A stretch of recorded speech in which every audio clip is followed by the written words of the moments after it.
अखण्डमण्डलाकारं व्याप्तं येन चराचरं तत्पदं दर्शितं येन तस्मै श्रीगुरुवे नमः। अपने गुरु के चरण वंदन के साथ आज का यह कार्यक्रम मैं शुभारंभ करता हूँ।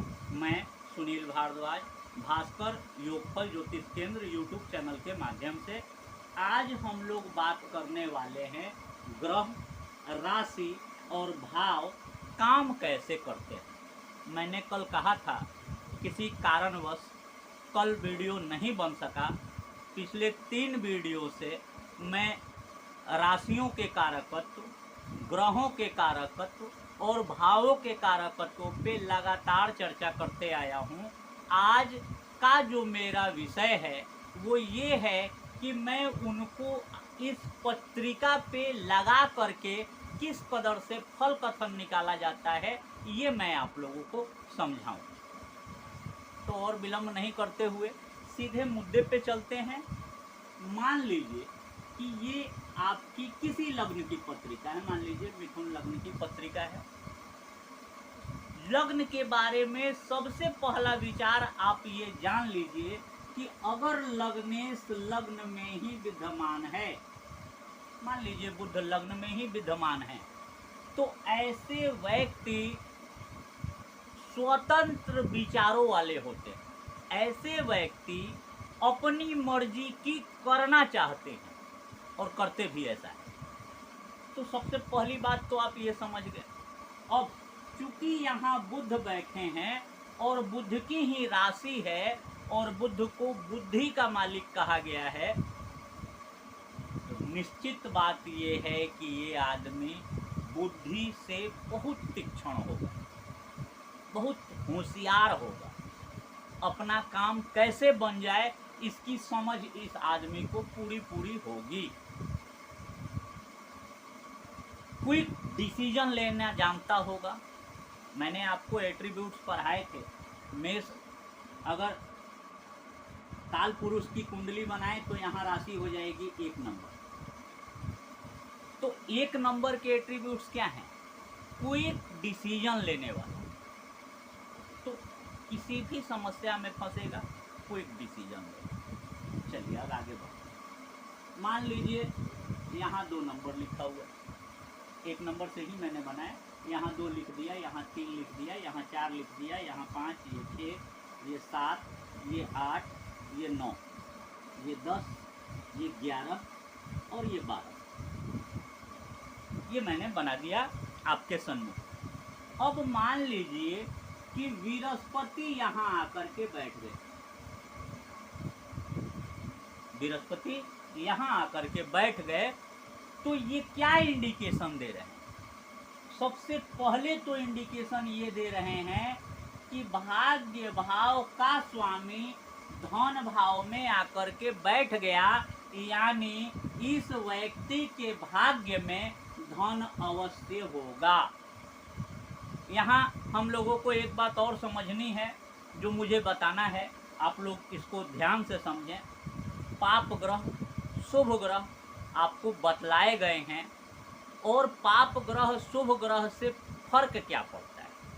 शुभ ग्रह अगर बैठेंगे तो शुभ फल की वृद्धि करेंगे, पाप ग्रह बैठेंगे तो उसमें काम में अड़चन डालने का प्रयास करेंगे, काम को बिगाड़ने का प्रयास करेंगे। अब चूंकि ये वाणी का भाव है और बृहस्पति को फैलाव का कारक मानते हैं, विस्तृत फैलाव का कारक मानते हैं, तो वाणी कैसी होगी? बहुत ज्ञान वाली होगी, बहुत समझ वाली बातें करता होगा और भाग्यशाली होगा और धन भी इस व्यक्ति के पास होगा। लेकिन धन के लिए इसके मन में चिंता चलती रहेगी, क्योंकि शत्रु राशि में कोई भी ग्रह कंफर्ट नहीं होता है। चलिए आगे बढ़ते हैं। अब मान लीजिए कि यहाँ शनि आकर के बैठे। शनि कौन से घर के मालिक हैं? कर्म भाव के मालिक हैं और इनकम भाव के मालिक हैं। इस आदमी में ये जो 3 नंबर राशि लिखी है, इसके तत्व तो सबसे पहले आ जाएंगे। कॉन्फिडेंस होगा इस आदमी के पास। शनि क्या है?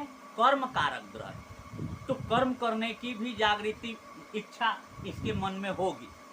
और चूंकि कर्म भाव का स्वामी है तो ये जबरदस्त मेहनत करेगा,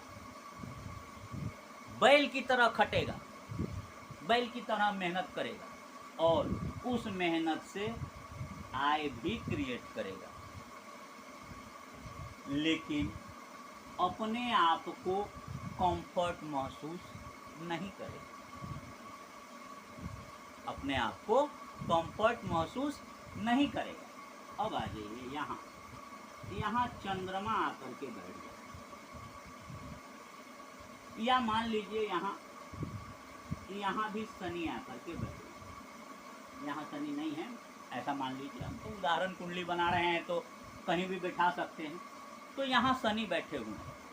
अब चूंकि शनि जब कर्क राशि में बैठे हुए हैं तो चंद्रमा शनि की मित्र नहीं है, तो यहाँ शनि अनकंफर्ट जोन में है और चौथे भाव में बैठ करके ये जातक को पीड़ा दे रहे हैं अपनी 10वीं दृष्टि से। क्या पीड़ा जनरेट होगी?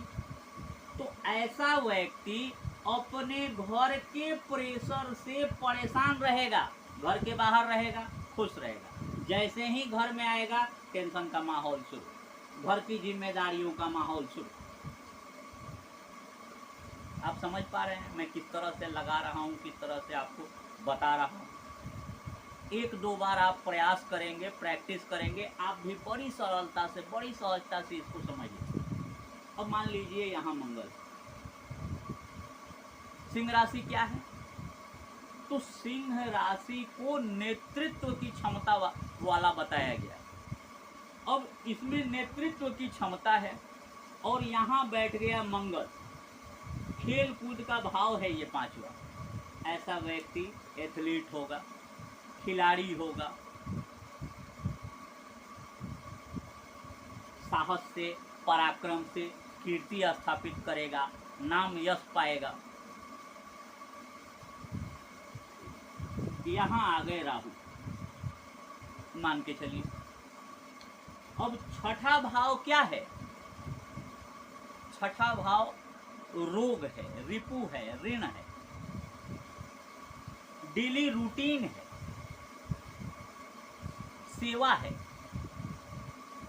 तो अब इस व्यक्ति के मन में हमेशा सेवा की लालसा होगी। ये व्यक्ति हमेशा सेवा के ख्याल में रहेगा कि मुझे सेवा करना चाहिए। हालांकि करेगा नहीं क्योंकि राहु है, गलत ग्रह है, पाप ग्रह है, तो करने नहीं देगा, लेकिन ख्वाहिश इसकी जरूर जगा दे, चाहत जरूर पैदा कर दे। चलिए आगे बढ़ते हैं। अब मान लीजिए यहाँ शुक्र आ गया, तो यहाँ 7वें घर में शुक्र को बहुत अच्छा नहीं कहा गया। शुक्र आए तो पत्नी बड़ी खूबसूरत होगी या पति बहुत खूबसूरत मिलेगा, लेकिन एक पत्नी से काम नहीं चलेगा, एक पति से काम नहीं चलेगा। क्योंकि शुक्र कौन है? शुक्र भोग है, और भोग का मालिक अगर जा करके 7वें भाव में बैठ जाए, 7वां भाव कौन सा है? पार्टनर का भाव है। अब पार्टनर के भाव में भोग का स्वामी बैठा हुआ है तो अनेक पार्टनर बनाएगा, अनेक भोग के साधन पैदा करेगा। यहाँ बुध बैठ जाए तो ऐसे व्यक्ति के व्यापार की समझ बहुत अच्छी होती है, बड़ी उन्नति करने वाले होते हैं। 8वां भाव, 8वां भाव में मान लीजिए केतु बैठ जाए, तो 8वें भाव में केतु बैठ करके क्या कह रहा है? वृश्चिक राशि का को रूलर है केतु, को रूलर है। और वो वृश्चिक राशि में ही बैठ गया, क्या करेगा? जातक को पाइल्स की शिकायत देगा। वो किसी भी राशि के हो, कोई अंतर नहीं पड़ता, पाइल्स की शिकायत देगा। अगर वो मेष लग्न की ही पत्रिका बनेगी तभी 8 नंबर आएगा, क्षमा कीजिए। तो यहाँ बैठ करके ये पाइल्स की शिकायत देगा। किसी और राशि में भी होगा अगर केतु अष्टम में, तो पाइल्स की शिकायत देगा। लेकिन साथ ही साथ गुप्त धन का दरवाजा भी खोल देगा। जीवन में एक बार गुप्त धन प्राप्त करेगा, ऐसा जाता। 9वें भाव की बात कर लें। अब 9वें भाव में अगर गुरु आकर के बैठे तो ऐसा व्यक्ति धार्मिक विचार का हो, लोगों को धार्मिक सलाह देने वाला,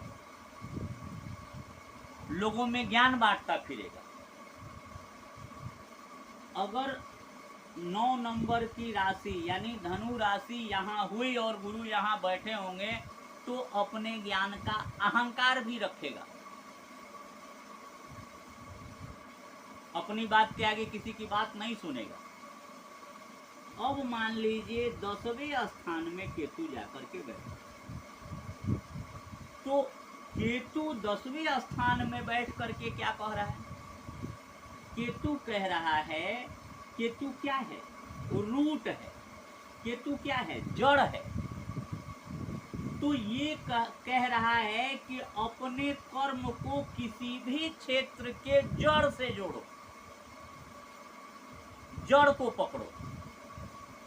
मान लीजिए 10वें भाव में केतु बैठा हुआ है, आप कहिएगा मैं रोजगार करूंगा, नहीं करने देगा। आप कहिएगा मैं सर्विस करूंगा, नहीं करने देगा। ये एक जगह स्थिर मानसिकता बना के रहने ही नहीं देगा। क्या करना होगा? तो चूंकि केतु को अष्टम भाव, मैंने आपसे बताया था कि अष्टम भाव में केतु को बेस्ट प्लेसमेंट माना गया है, कारक माना गया है, तो अष्टम भाव के गुण लेकर के वो 10वें में बैठ गया। अब मान लीजिए आपका अष्टम पति 10वें भाव में जाकर के बैठ गया, मान लीजिए केतु छोड़िए, मान लीजिए यहाँ अष्टम भाव वृश्चिक राशि बनती है, यहाँ मंगल जाकर के बैठ गया। अब अष्टम भाव का स्वामी 10वें भाव में बैठ गया, क्या कहता है?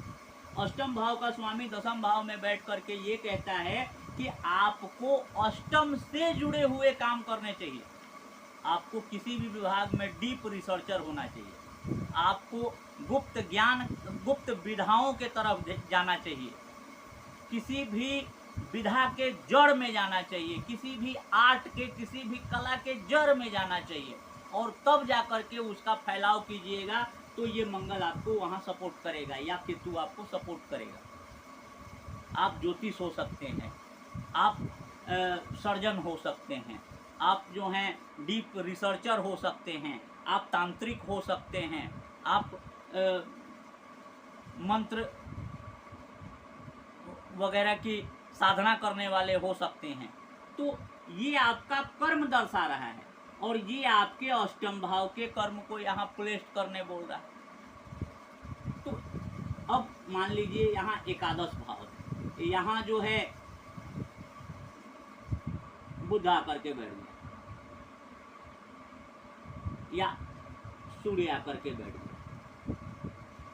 अब सूर्य यहाँ आकर के बैठा है तो सबसे पहले तो हम ये देख लें कि सूर्य मालिक कहाँ का है? पंचम भाव का है। पंचम भाव क्या है? ज्ञान है। और ये बैठे कहाँ हैं? तो ये एकादश भाव में बैठे हैं। किस एकादश भाव से हम लोग क्या विचार करते हैं? अपना फ्रेंड सर्कल देखते हैं। एकादश भाव से हम क्या देखते हैं? इच्छा की पूर्ति देखते हैं। तो सूर्य इच्छा की पूर्ति करने के लिए बैठा हुआ है एकादश भाव में। किस प्रकार की इच्छा की पूर्ति करेगा? संतान संबंधी इच्छा की पूर्ति करेगा, ज्ञान संबंधी इच्छा की पूर्ति करेगा, स्पोर्ट्स संबंधी इच्छा की पूर्ति करेगा, लर्निंग नॉलेज से संबंधित इच्छाओं की पूर्ति करेगा और उससे इनकम देगा। द्वादश भाव में शुक्र को बहुत अच्छा माना गया। क्यों? क्योंकि ये भोग है। क्योंकि ये मोक्ष है, क्योंकि ये नींद है, क्योंकि ये सुख है, नींद का सुख है। तो शुक्र है तब तो बड़ी अच्छी बात है, लेकिन शुक्र का कोई शत्रु आकर के बैठ जाए इस घर में, मान लीजिए सूर्य आकर के बैठ गया, तो यहाँ कारकत्व था शुक्र का और बैठ गया सूर्य, वो तो विरोधी है। क्या होगा? सबसे पहले आपकी रातों की नींद गायब हो जाएगी, रातों की नींद गायब हो जाएगी। दूसरी बात, आप अनकंफर्ट महसूस करेंगे, आपके खर्चे आपको सताएंगे, आप परेशान हो जाएंगे, इन्वेस्टमेंट कर कर के थक जाएंगे, जितना कमाएंगे नहीं उससे ज़्यादा खर्च हो जाएंगे। क्यों? क्योंकि एक शत्रु राशि बैठा हुआ है। वो ग्रह जब तक कंफर्ट जोन में नहीं जाएगा तब तक उसके अच्छे रिजल्ट आपको नहीं मिलेंगे। तो ये एक छोटी सी जानकारी मैंने आप लोगों से साझा की। मैंने बताया था कि ग्रहों को, राशियों को, भावों को कैसे हम लोग कॉम्बिनेशन बैठाते हैं, कैसे एक जगह करते हैं और कैसे फल कथन निकालते हैं। आशा है आपको ये कार्यक्रम अच्छा लगा होगा। अपने यार दोस्तों से शेयर करें, नए हैं तो सब्सक्राइब करें, लाइक करना, शेयर करना नहीं भूलें।